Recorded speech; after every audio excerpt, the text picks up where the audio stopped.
complimentary about the deals. Kemi Badenoch, the leader of the Conservative Party, which was the party in government at the time of Brexit, described the EU-UK gathering as a surrender summit.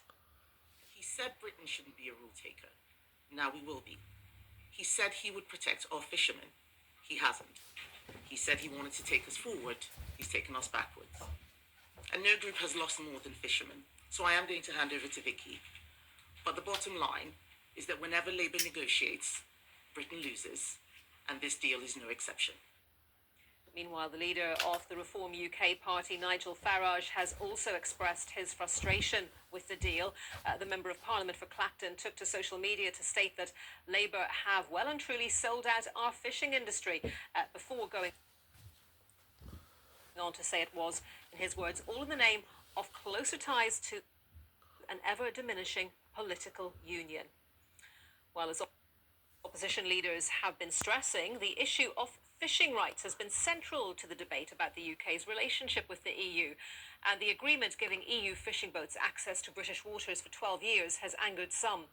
The 2020 Brexit deal, which saw the UK regain 25% EU fishing quotas, was due to run out next year.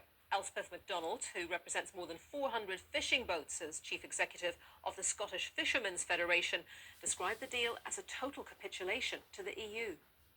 I think the vast majority of our fishermen will be devastated to see that the industry has been used yet again as a bargaining chip for other things that the UK wants to secure. So it looks as if Keir Starmer has become the third Prime Minister to sell out the fishing industry for other things. So we had hoped that at the end of what's currently the adjustment period on fisheries under the Brexit deal, that from next year we would be moving into a pattern of having annual negotiations with the EU and access to waters, and that has just been taken away from us today with this deal. It's a terrible blow for our industry.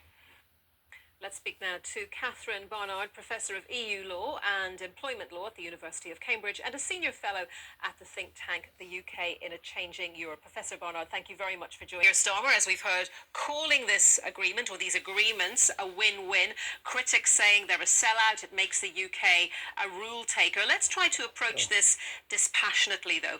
What's your view of what's happened? Well, first of all, this is a historic deal in the sense that it's the first time that the UK and the EU have worked cooperatively together post-Brexit. And they produced a quite ambitious set of arrangements, some firmer than others, but in particular a really quite ambitious defence and security pact. And this will pave the way for the UK to have access to the EU's €150 billion fund, which helps to fund defence procurement. So it's worth a huge amount to the UK economy. And then secondly, further down the line, you've got an agreement essentially to negotiate further over things like fisheries, as we've heard, but also mobility, youth mobility, but also crucially SPS. Now SPS is sanitary phytosanitary.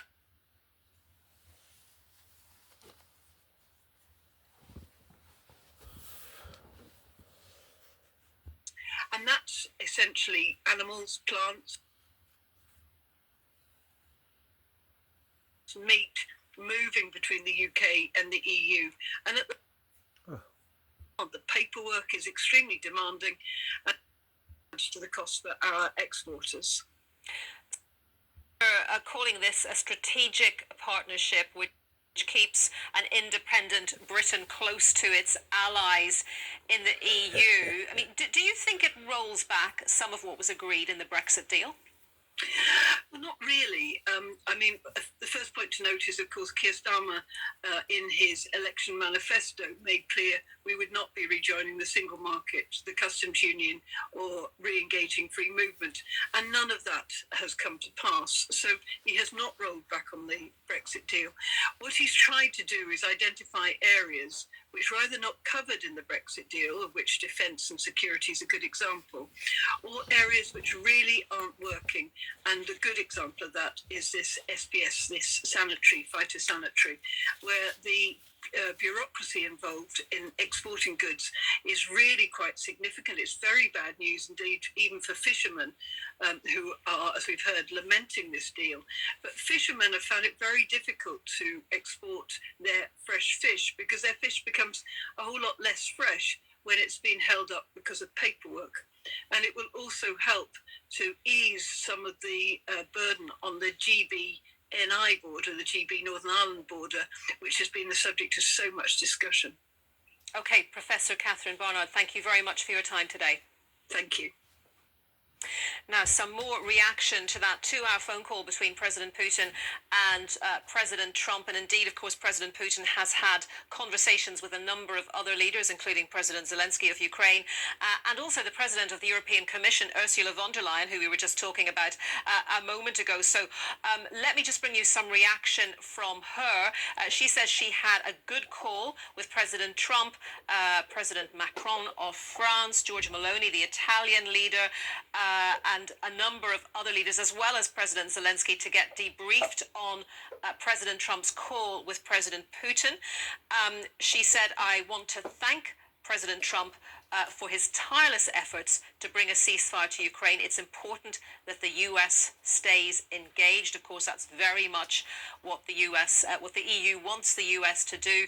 We heard the US Vice President earlier today talk again, perhaps, of America's patience not being limitless on this subject. So we know that President Trump spoke to European leaders after that call with President Putin, and some reaction there from the President of the European Commission, Ursula von der Leyen, thanking President Trump.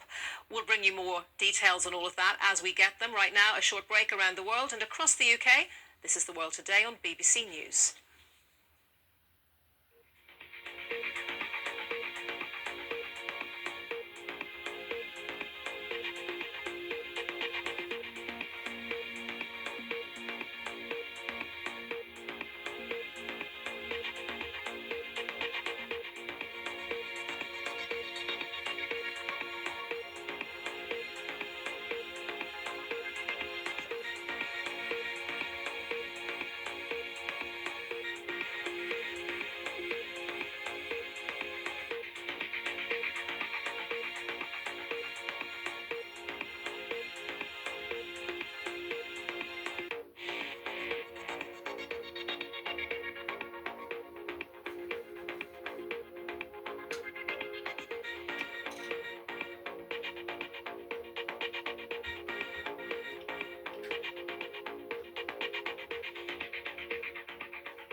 The UK, France and Canada have warned that their countries would take action if Israel doesn't stop a renewed military offensive in Gaza and lift aid restrictions.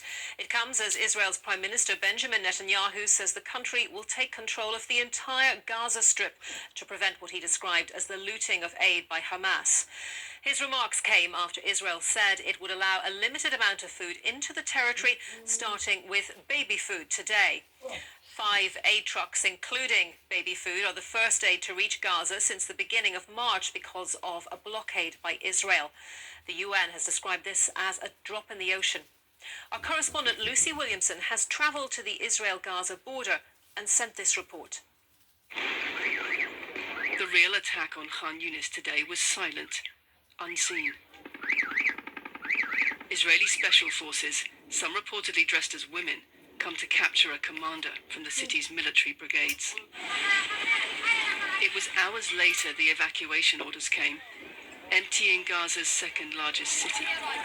Israel's army warning of an unprecedented attack on what it said was now a dangerous combat zone. Will we sleep tonight on the streets? Asked Tasneem Baraka. We're exhausted from being displaced and humiliated everywhere we go. We've just seen another column of tanks heading into Gaza, and there's been some smoke from airstrikes rising on the horizon as well. Israel seems convinced that a massive new military offensive is the way to break its opponent. And nothing, not ceasefire talks, not the threat of famine, not fears for the hostages, are yet enough to stop it. In an Israeli cafe just across the border, People were divided over Israel's new military offensive. Which is the violent way, because like we're 1.5 years during this war. Nothing changed. Nothing changed. So obviously it should be like a different way. I know it's our army and it's good bombing, but also I am scared. I think the war is critical. We can't negotiate with terrorists. Today, Israel cracked open its 10-week aid blockade with a trickle of trucks. Aid agencies say hundreds are needed each day. In order to achieve victory, there is one necessary condition. We must not reach a situation of famine, both from a practical and diplomatic standpoint. Simply put, others will not support us. We will not be able to complete the mission of victory. Mr. Netanyahu's definition of victory is divisive. Hamas says the price of releasing hostages is a permanent end to the war. Israel insists the price Hamas will pay for October the 7th is the same, whether it releases the hostages or not. Lucy Williamson, BBC News, on the Gaza border. Let's speak now to Frank Lowenstein, a former US Special Envoy for Middle East Peace under President Obama. Thank you very much for joining us on BBC News to talk about the latest developments in the region. First of all, just on that statement, that joint statement from the UK, France and Canada, who have warned that their countries will take action if Israel doesn't stop its renewed military offensive and allow more aid into Gaza. What action do they mean? Are we talking about more sanctions? Yeah, well, there's certainly a number of different avenues they could pursue, but in all honesty, I think what the Israelis care the most about is what President Trump is going to say. And there were some very interesting reports just now out of Washington that the message from Trump to the Israelis was, if you continue this war, if you commence this massive invasion, you're on your own. And that's really sort of an unprecedented message from the President of the United States. We'll see if he's willing to back that up with any actions. Of course, they could limit weapons deliveries or their diplomatic support for Israel, which would have a major impact on Netanyahu. Remains to be seen whether he's willing to go down that path. But yeah, Israel will be extremely isolated if they go ahead with this invasion. Yeah, that's very interesting because there was a lot of discussion, wasn't there, during his tour of the Gulf states about the fact that he wasn't using that opportunity to visit Israel, to visit Jerusalem, and people were trying to read into that what it meant in terms of his relationship with Benjamin Netanyahu. But, you know, exactly how much pressure do you think the US administration is prepared to put on the Netanyahu government?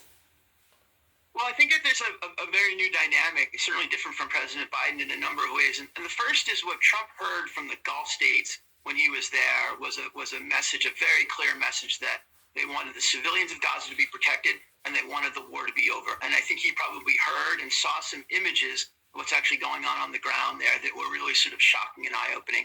And that's why I don't think it's surprising that they put some additional pressure on the Israelis with respect to humanitarian assistance right at the end of the president's trip. But yeah, if Israel moves ahead with this, you're talking about a very, very long and brutal war. The finance minister said today, the goal is to conquer and cleanse, right? Netanyahu has said the end goal is to implement the Trump plan, which means they will be driving all the civilians in Gaza into the southern part of the country and just sort of hoping that they'll leave from there. And that's something that's going to cause a lot of problems, not only for Israel with the Europeans, but really with the Arabs and everybody else all around the world. And without Trump to back them up, it's a very difficult situation for Netanyahu.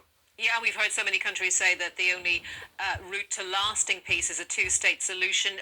What's the reaction of the Israeli public to all of this at the moment? What are your contacts telling you? Yeah, I think that there's pretty clearly overwhelming support for a ceasefire deal that would get all the hostages home. I think that's where the main focus of the Israeli public is. And I think their attitude and Trump's attitude is, look, end the war, get the hostages back. You can always resume it later, right? I think that's the mentality there. The problem is that Netanyahu's coalition, he doesn't answer to all Israelis. He answers to a very small group of extreme right-wingers who are in his coalition and can bring his government down. And they are absolutely adamant that Hamas must be destroyed, Gaza must be reoccupied, and no humanitarian assistance should go in. So Netanyahu's been trying to sort of buy time for a few weeks now, and I think he's sort of at the end of the line in terms of what his politics will bear. Okay, thank you very much for your thoughts on that story today. Frank Lowenstein, former Middle East peace envoy for the Obama administration. Do stay with us here in the world today. More on that story, developments on that phone call between President Trump and President Putin, all the day's other main news. Do stay with us here on BBC News. And did they ever pay those bills? Eventually, they just settled out with the hospital. And would you still be here today if those doctors hadn't fought for you and you were able to get those transfusions? Probably not. Live without me. We met Linda after she responded to a social media post in which we asked people to contact us about denied claims. Do you think this is really a voice of the community thing, that the more people who speak out, the more likely there's going to be a solution? Yes, it just takes one voice to be heard. We have to start to change. It has to start with people who know, who have experienced it and been through it. Come on, Teddy Spaghetti.